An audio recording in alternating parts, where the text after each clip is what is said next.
My presentation this evening is entitled Occult Mockery of Police and Military Personnel.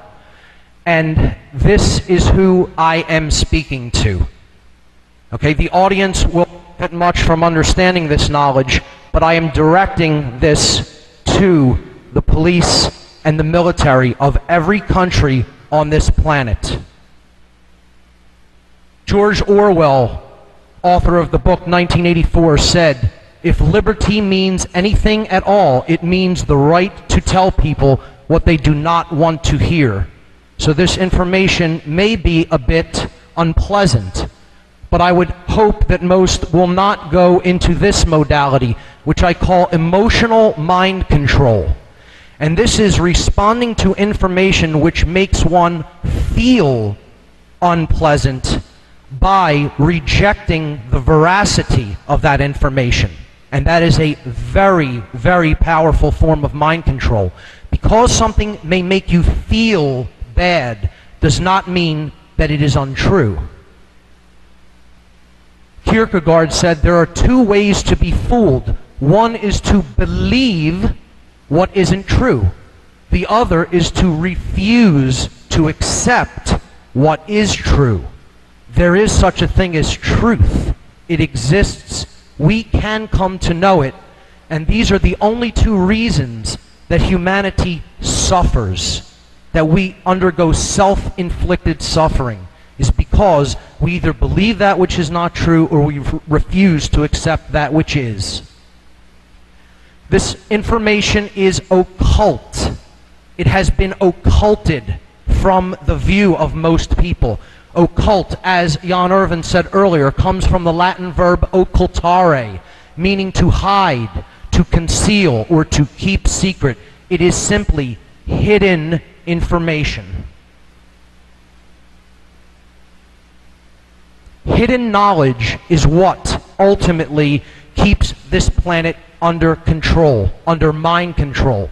And it works through two basic methodologies.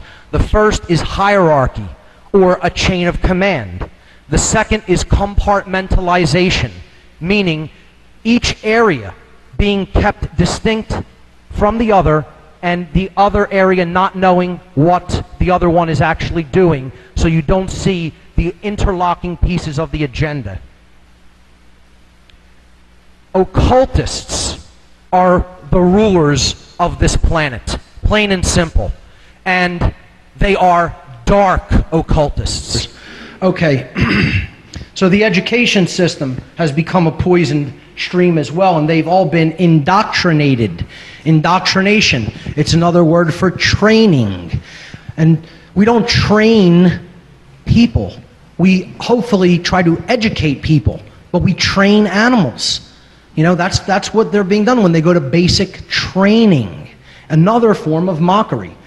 Jefferson, regarding education and indoctrination, said that if a nation expects to be ignorant and free in a state of civilization, it expects what never was and never will be.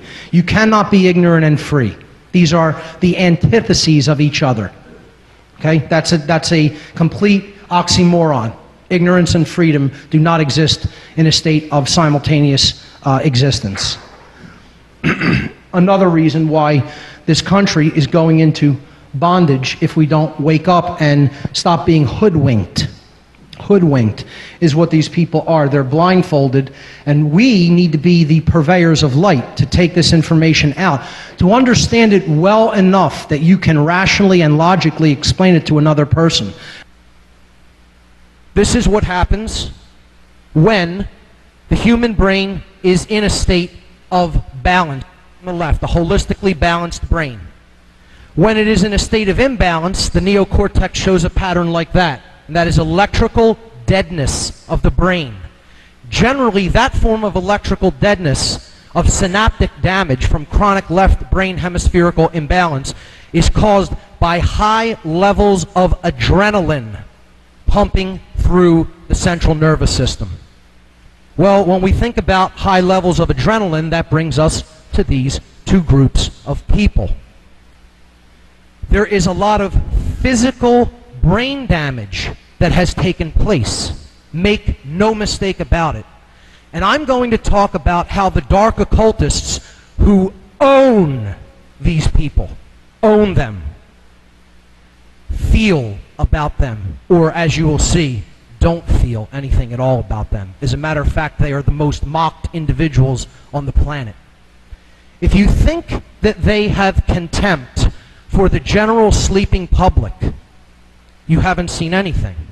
They call the general public, dark occultists, they have two terms for people that I've only ever really heard them use.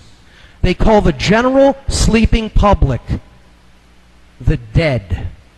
The dead is what they refer to the public. Because their rationale for this is, if you do not have activated thoughts, activated emotions, and activated actions, therefore you are completely unconscious and therefore not truly alive. And therefore, we may treat you however we wish to treat you. If you think that's bad on how to think about someone, another living being, wait till you hear what they call these individuals. They call these individuals, and from first-hand experience, from their lips to my ears, they call these people our dogs. That is their name for the military and police. Our dogs. I have also sometimes heard them referred to simply as our pets. This is what they actually think of these people, as human pets. Human pets is how the dark occultists view the military and the police. And that can make you as uncomfortable as it gets, but that is the case. They're being used to take away natural inherent rights, which we all have as sovereign beings. We are all sovereign beings. And we don't need to ask anyone for our sovereignty. We are sovereign. The end, full stop, period, nothing else after it. We are sovereign. That means I own me, you own you. The end. That's it. That's all you really need to know. But these people are attempting to subvert other people's natural sovereignty and take away free speech and freedom of assembly. This happened right here in this state less than 2 years ago, right in Pennsylvania, in Pittsburgh, PA, during the G20. Freedom of speech was completely assaulted in the Commonwealth of Pennsylvania. A disgrace what these people did in the name of just having been given a little bit of power over their fellow man. You know, because someone told them that they have that right. And they don't have that right, but this is all it really equates to, because the person really doesn't have self-respect at a deep level. They feel inadequate, and it often derives from a couple of things: how they've been treated as when they were young, the conditions they grew up in. You know, there are influencing factors, but I say there are no cop-outs, no cop-outs for that. Julian Huxley, a eugenicist, said this statement: "A really efficient totalitarian state would be one in which the all-powerful executive of political bosses and their army of managers control a population of slaves who do not have to be coerced because they love their servitude." Now, I know we generally apply that to the general unawake people, but I want to specifically address and relate this statement to the police and military, because they're not only acting as the regular slave who loves their servitude, but sadly, they're acting as the slave that is given a little bit more power over the other slaves, thinking that they have a right to control them. And this is a concept in the Civil War which was known as the house slave. And that is what they are acting as. I'm not saying that's what they are in the core of their being. I'm saying that is the role that they are playing and falling into because of the level of mind control that they are under through the belief in authority. I mean, how many more examples would we need? Let's get into words, because words ultimately control the world. If we don't understand how occultists use words through what's known as green language, which you can only really understand if you've balanced the brain hemispheres. This is occult wordplay. We look at the word police. Break it in half. Pole ice. Okay, so pole ice. Right? Pole ice. They're referring to the middle pillar. This is dark Masonic mockery. If you're being called pole ice, well, what does that mean? That means you're acting as an agent on that middle pillar that is preventing anyone from climbing it. Try to climb an icy pole. See what happens. You're not going to make it very far. And that's why we're not really making it very far. We're stagnated. And the stagnating force, this is what these people are being used to do, to stagnate the spiritual evolutionary development of humanity, and they don't even know that. Pole eyes, they're being called. The identity in a state of duality. Okay? Not just conflicted with other people, but conflicted with themselves. As Larkin said, nobody can put any obligation upon you to do what you feel is not morally right. And these people are continuously doing things that they know in their heart of hearts is not morally right. But they're doing them anyway because they're too afraid of the consequences of not doing them, of stopping taking certain actions, having the courage not to do something, to say no. You know, so they keep doing them. And that's called a cop-out. A cop-out. Okay? They call them the pole eyes. Okay, another green language word pun.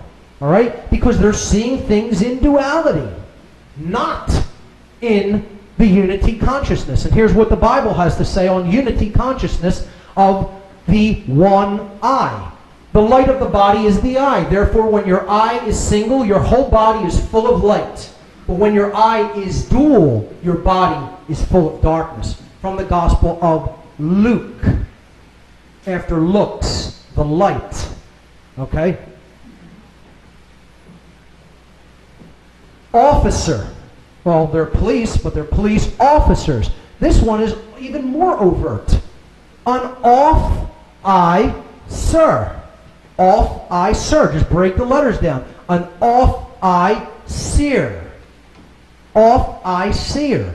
Well, if you're an off-eye seer, that means that the third eye, or the one eye, is dark. It's gone out. The light of self is extinguished. Okay? It's a symbol to represent the murder of the soul, the extinguishing of the divine spark within us. 124 years ago today, the United States wrote the Constitution. The United States wrote the Constitution. That Constitution was inspired. That Constitution was inspired by a global movement at the time. By a global movement at the time. The Acampadas are the modern-day Magna Carta. The Acampadas are the modern-day Magna Carta. We are learning from the Spanish as we learned when we made the Constitution. We are learning from the Spanish as we learned when we made the Constitution. So what we are making here today is the modern equivalent of the new American Constitution.